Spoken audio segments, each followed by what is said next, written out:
yung nagko-control po ng tubig. Ayan. Pero hindi naman na ano kasi hindi naman ganong malakas ang ulan. So ito yun. Ito yung nagko-control. May tao ditong nagbabantay para isaparado yung tubig.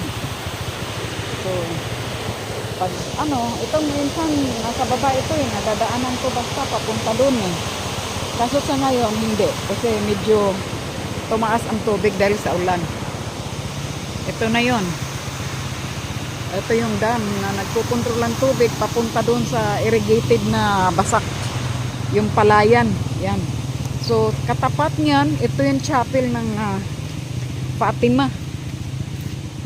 Ito yung simbahan ng Fatima. Fatima no, Ning? Ning. Fatima no? Ito yung church, kanang kapilya. Ito yung kapilya ng Fatima. Tapat lang po ito. Kinunan ko na lang po. Sorry po. Kinunan ko na lang. Ito yung chapel ng Fatima. So, ayan, magkatapat lang po sila. Ito yung parang sityo ito Parang hindi ko masyadong kabisado. Basta sityo. Fatima. Ito.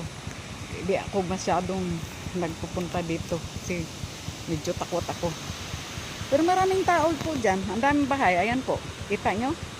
Ang daming bahay. Hindi nga lang ako sanay. Hindi ako lakwatsera na tao kasi pag hindi ka lakwatsa, hi! Hi! Thank you. Okay, yan na po. So, balik tayo.